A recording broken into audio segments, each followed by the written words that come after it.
Nos cicatrices nous font savoir que notre passé était réel. Par cette citation, la célèbre romancière britannique Jane Austen suggère que la cicatrice est un symbole, le témoin d'une blessure passée, d'une épreuve surmontée, d'une aptitude à guérir, le reliquat d'un combat, la démonstration d'une résilience et la preuve d'une régénérescence. Mais les cicatrices sont tenaces, elles heurtent parfois davantage que les plaies elles-mêmes, à tel point que même lorsque celles-ci guérissent, une marque indélébile reste, et avec elle parfois une nouvelle raison de se battre.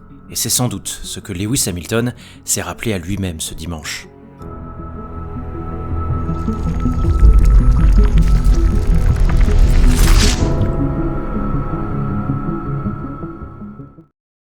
Deux ans et demi de disette. 2 ans et demi de mélancolie cultivée par une équipe incapable de faire sienne la réglementation actuelle. 2 ans et demi d'interrogation, d'une influence qui s'étiole, d'un coéquipier encombrant, d'un rêve rouge aux airs d'échappatoire ou de barreau d'honneur. 2 ans et demi de doute sur sa pointe de vitesse, sur son acuité, sur sa propre motivation. Ces tourments, ce sont ceux que décrivait pudiquement Lewis Hamilton à l'arrivée de son 104e succès en carrière, sans en évoquer la source, le point d'ancrage, en somme, la mère de toutes ses blessures sportives récentes, le traumatisme d'Abu Dhabi 2021. En s'imposant avec l'art et la manière sur sa Mercedes à domicile et devant Max Verstappen, le septuple champion du monde est sans doute enfin parvenu à cicatriser la plaie béante laissée par le final émirati, et qui ne cessait de s'écorcher jusqu'à l'hémorragie depuis lors. Symbole ultime de cette blessure passée cicatrice, l'étreinte bouleversante qu'un fils donnera à son père, la même que celle d'il y a 30 mois, à un détail près. Les larmes de tristesse et de dégoût laissent place à des larmes de bonheur et de soulagement. Alors qu'on se félicite ou non de ce que fut le dénouement d'Abu Dhabi 21, qu'on adule ou qu'on exècre le pilote, le constat suivant devrait être élevé au rang de maxime. Lewis Hamilton méritait de tutoyer les cieux avec Mercedes encore une fois, peut-être la dernière d'ailleurs, pour se donner une chance de tourner définitivement la page d'un millier de jours de galère et au passage, de nous rappeler le talent phénoménal qu'il demeure. Car au-delà du symbole, la démonstration du champion britannique fut, en piste, un véritable récital construit point par point et qui résume à lui seul toutes les qualités du pilote. Le samedi, pourtant, Hamilton s'inscrivait dans la continuité de son début de saison fade, après s'être fait sèchement subtiliser la pole par un George Russell survolté. Mais qu'importe, la différence, Lewis la fera le lendemain, en faisant de la pluie sa plus précieuse alliée, comme toujours. Alors certes, au contraire de Lando Norris et d'Oscar Piastri, il ne sortit pas vainqueur de la première averse et du magnifique balai engagé contre les deux McLaren et l'autre Mercedes. Mais l'essentiel n'était pas là, car c'est en dépassant Russell en pneu sec sous la pluie au tour 18 qu'il forgea le premier jalon vers sa victoire. Une prise de pouvoir qui lui permit en effet de bénéficier de la primauté lors du double arrêt au stand décidé par le muret en vue de chausser les pneus intermédiaires, quand Russell, contraint d'attendre patiemment l'arrêt de son chef de file, perdit un temps si précieux qu'il décrocha de la tête de course avant d'abandonner mystérieusement. Ne restait plus alors que d'effacer le frêle Lando Norris en fin de course par un passage en pneu sec au tour parfait et suffisant pour un undercut réussi. Point d'orgue du chef-d'œuvre, 14 derniers tours d'une rare finesse en gomme tendre rodée, lui permettant d'écarter définitivement la menace Norris et surtout de contenir un Verstappen affamé sur sa gomme dure. Un exploit d'autant plus impressionnant que chaque pilote ayant chaussé ce même composé rouge s'écroula en fin de Grand Prix. Tous, sauf un.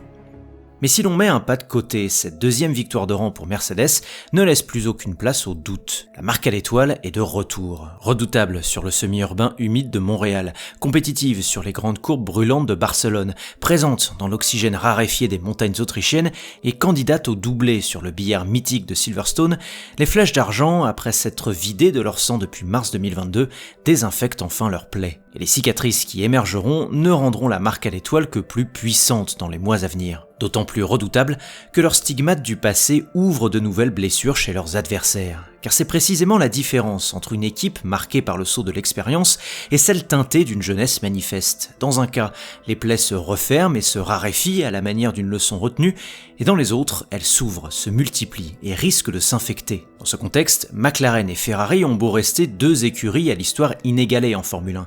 Elles n'en restent pas moins trop jeunes au regard de leurs ambitions, portées par un management récent et par des pilotes prometteurs, mais seulement prometteurs. De ce fait, les erreurs s'accumulent et avec elles, les blessures se multiplient de manière inquiétante. Entre un départ manqué, un deuxième pilote bêtement sacrifié à la stratégie, un passage en pneu sec un tour trop tard, qui plus est sur la mauvaise gomme, et une immobilisation chaotique dans les stands, McLaren a encore fait preuve d'amateurisme collectif, alors même qu'elle semblait, pour la 4e fois consécutive, détenir toutes les cartes en main pour s'imposer. Le problème reste que cet énième gâchis ouvre une nouvelle lésion sur la jeune peau de Lando Norris et que, cumulée aux récentes entailles qui peinent à se refermer, elle pèsera lourd sur la psychologie parfois fébrile du jeune Britannique. Et chez Ferrari, que dire? Les plaies sont ouvertes depuis les améliorations de Barcelone, à tel point que les Rouges ont dû, la mort dans l'âme, revenir aux spécifications guère plus convaincantes d'Imola. Toujours est-il que le sang continue de couler, si bien qu'il est désormais légitime de se demander si après avoir cédé à Red Bull, McLaren et Mercedes, Ferrari ne se retrouve désormais pas plus proche du milieu de peloton que de l'échappée. La Haas de Nico Hülkenberg, première représentante du cheval cabré à l'issue des qualifications et magnifique P6 à l'arrivée du Grand Prix, fut à ce titre une gifle de réalité. Pire, comme à l'accoutumée, lorsque Ferrari se blesse, c'est Carlos Sainz qui limite l'hémorragie par un nouveau week-end irréprochable, quand Charles Leclerc, lui, pisse le sang dès la Q2, ce qui en partie scella son infortune du lendemain. Un constat d'autant plus frappant qu'en miroir de Monaco, le vainqueur du jour lui a donné un avant-goût de ce à quoi il devrait se confronter l'an prochain.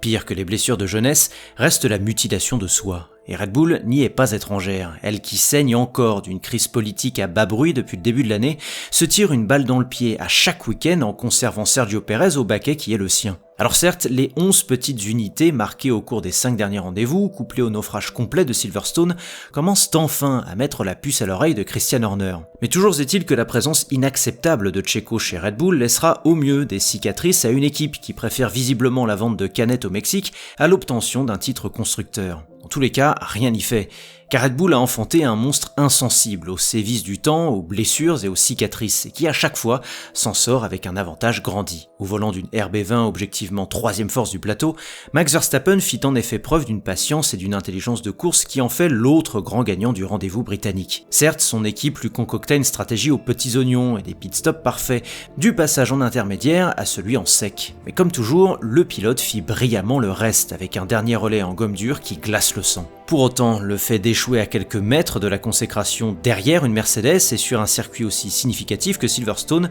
devrait l'interroger sur les dynamiques sportives en cours. Autrement dit, Max reste certes invincible, mais son écurie commence à montrer de sérieux signes de vulnérabilité. À l'avenir, ne serait-ce donc pas mieux de capitaliser sur les cicatrices de Mercedes plutôt que sur les plaies à vif de Red Bull? Au Royaume-Uni, certains ont cicatrisé des plaies.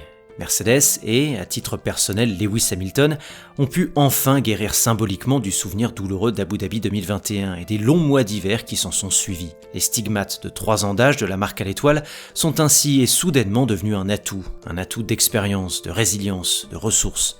En somme, une force nouvelle, puisée dans l'héritage du passé. Mais le mot de Jane Austen nous le rappelle. Pour cicatriser, encore faut-il avoir vécu, et la force de Mercedes, c'est précisément cela. Au contraire, McLaren et Ferrari voient leurs plaies s'infecter par inexpérience, jeunesse, voire auto-sabotage dans le cas de Red Bull. Dans ce contexte, Mercedes peut-elle finalement devenir la force d'opposition incontournable et pérenne à Max Verstappen, celle qu'on n'attendait plus? Début de réponse dans la seconde moitié de saison. Merci d'avoir écouté cette chronique, j'espère qu'elle vous aura plu. Si c'est le cas, vous savez comment m'aider. Like, partage, commentaire, abonnement, clochette. Pour le reste, je vous dis à très vite pour la suite des aventures. Allez, ciao!